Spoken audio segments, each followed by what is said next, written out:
ये तो मान लेना पड़ेगा कि हमने अभी तक केवल सत्य को प्राप्त नहीं किया, एब्सोल्यूट ट्रूथ को प्राप्त नहीं किया। नम्रतापूर्वक इस बात को अगर हम मान लें कि हमने अभी तक उस केवल सत्य को प्राप्त नहीं किया जो सबके अंदर एक ही तरह की भावना, विचार और संवेदना प्रस्थापित करता है।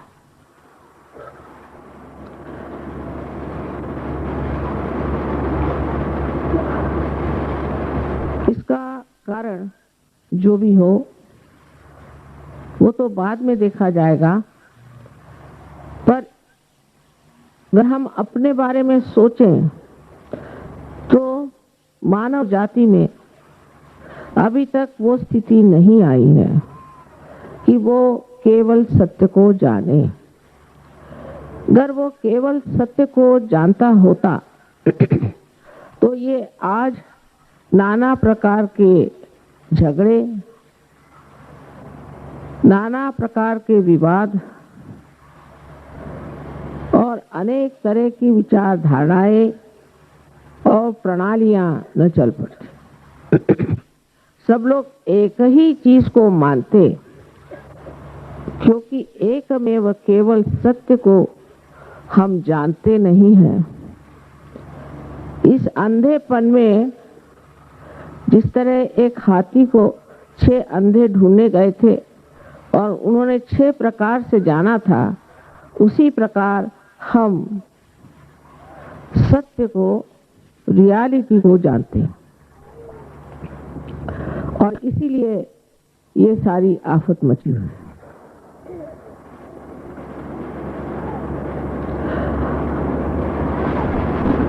किस किस तरह के हमारे सामने प्रश्न है जिसका हल सब सोचते हैं, कोई नहीं।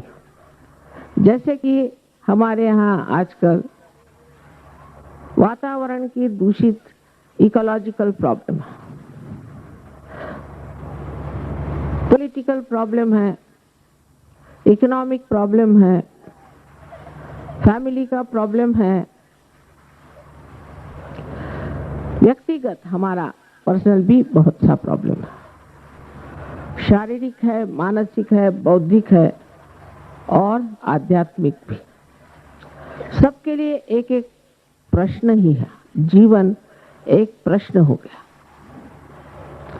इस प्रश्न का हल जब हम बुद्धि से करते हैं तो शब्द के जाल में फंस जाते। विचारों से जब हम किसी चीज को सुलझाना चाहते हैं तो और उलझ जाते हैं, क्योंकि विचार जो है धीरे धीरे नई नई इमारतों का सर्जन करते और उस इमारतों में हम लोग खो जाते हैं। ये भ्रामकता इस कलियुग की विशेष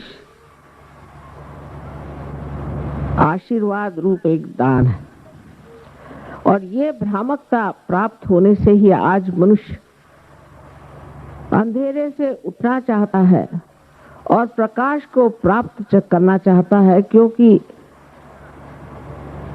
इसकी यातनाएं अब सह्य नहीं, सहन नहीं होती। इसको महसूस कर रहे हैं और सब लोग चाहते हैं कि किसी तरह से इस दुर्धर जीवन से किसी ऐसे जीवन में हम परिवर्तित हो जाएं जहां ये सब चीजें हम एक नाटक की तरह देख सकें।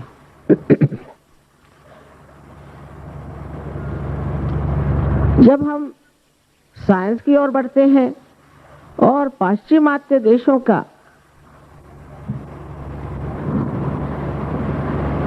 प्रगल्भ होना, उसकी प्रगति होनी हमारी आंखें चकाचौंध कर देती है, लेकिन जब आप वहां जाकर देखते हैं तो आप हैरान हो जाते हैं कि हम लोग इनसे बहुत ज्यादा सुखी हैं।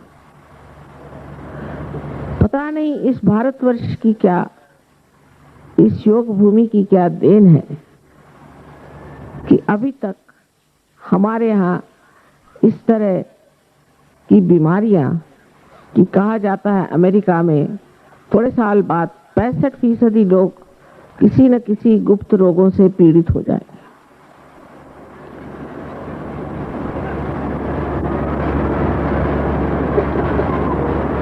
इस भारतवर्ष के परम आशीर्वाद से ही अभी तक हम लोगों में नैतिकता का भाव बहुत जबरदस्त है। आप विश्वास नहीं कर सकते कि ये जो प्रगल्भता बाहर हुई है और जो प्रगति दिखाई देती है, ये बिल्कुल विनाश के ओर जाने वाली प्रगति है।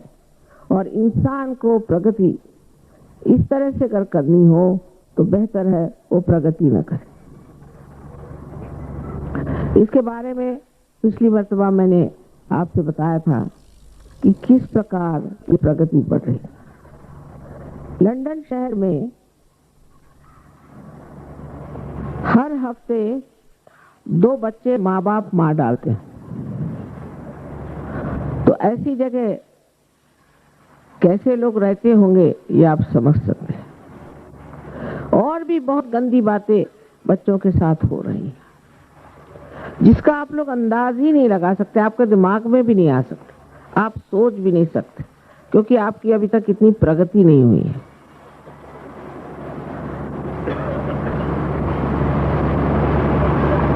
अगर आप न्यूयॉर्क चले जाइए तो आप कोई सोने की चीज पहन के जा नहीं सकते, इतना समृद्ध देश है। लोग कहते हैं उनके पास बहुत गोल्ड रिजर्व है, आदि आदि आदि।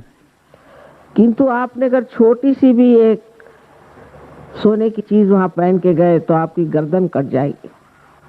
आप घड़ी पहन के नहीं जा सकते, मंगलसूत्र भी पहन के जाने की वहां व्यवस्था नहीं। इस प्रकार की अराजकता ये बड़े बड़े प्रगतिशील देशों में हो रही है। और इस कदर मूर्ख और मूढ़ लोग हैं कि उनके मूर्खता का वर्णन ही नहीं कर सकते। जैसे एक एक्ट्रेस की 8वीं शादी हुई, 8वीं। अपने यहाँ अगर किसी की दूसरी शादी हो तो लोग उसका मुंह नहीं देखेंगे, उसको घर में नहीं आने देंगे। इनकी 8वीं शादी हुई और 8वीं शादी का हनीमून देखने के लिए वहां आपसे ज्यादा लोग पहुंचे हुए थे। और हेलीकॉप्टर से लोग उनका फोटो लेने के लिए पैराशूट कर रहे थे, जो 10 हेलीकॉप्टर थे। तो वो लोग आकर के धड़ाधड़ इन लोगों पे गिरे जो देखने थे, प्रेक्षक थे। वो फोटो लेना चाहते थे पर वो तो उन पे आके गिर गए और कुछ जाकर के खजूर में अटक गए। इस तरह की मूर्खता की बात अपने देश में कोई भी नहीं कर सकता। तो मनुष्य की प्रगल्भता, मैच्योरिटी जो आज हिंदुस्तान में है, उसका आपको अंदाज नहीं। उन लोगों पे हंसी आती है। बात बात में वो कहेंगे कि मैं तुझसे घृणा करता हूं। आप बताइए, अपने यहाँ अगर कोई ऐसा कहे तो लोग सोचे से पागल खाने छोड़ाओ। किसी से घृणा करना ये पाप है। ये अपने देश में सब लोग जानते हैं। कोई आपने सुना है हिंदी में, उर्दू में, मराठी में या तमिल में ऐसी बात कहेगा कि मैं तुझसे घृणा करता हूं, आई हेट यू? वहां उठे बैठे लोग ये बात कर।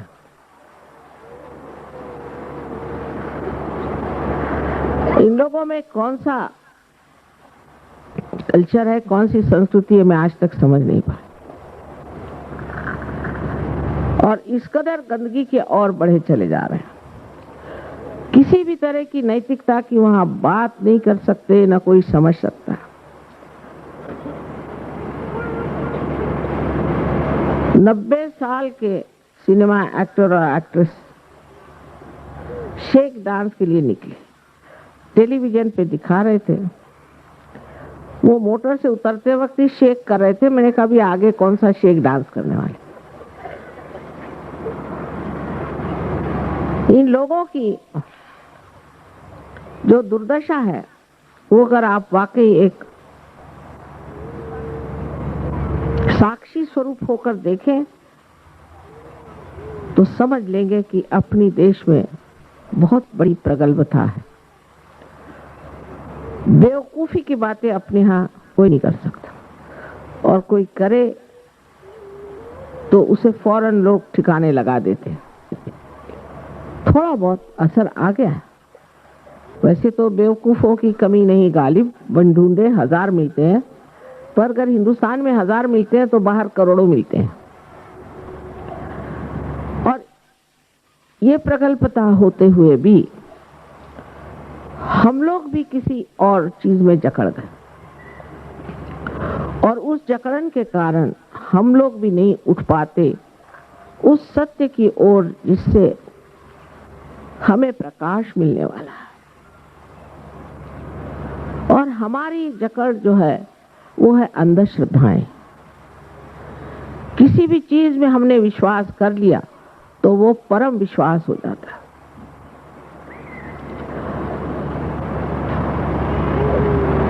किसी पर विश्वास करो या न करो, जब तक आपने किसी चीज को खोज नहीं निकाला तब तक किसी को विश्वास करने से भी कुछ लाभ नहीं, और विश्वास नहीं करने से भी कोई लाभ नहीं। तो जब हम सत्य की खोज पे निकले हैं तो पहले जान लेना चाहिए कि सत्य क्या है। इस सत्य को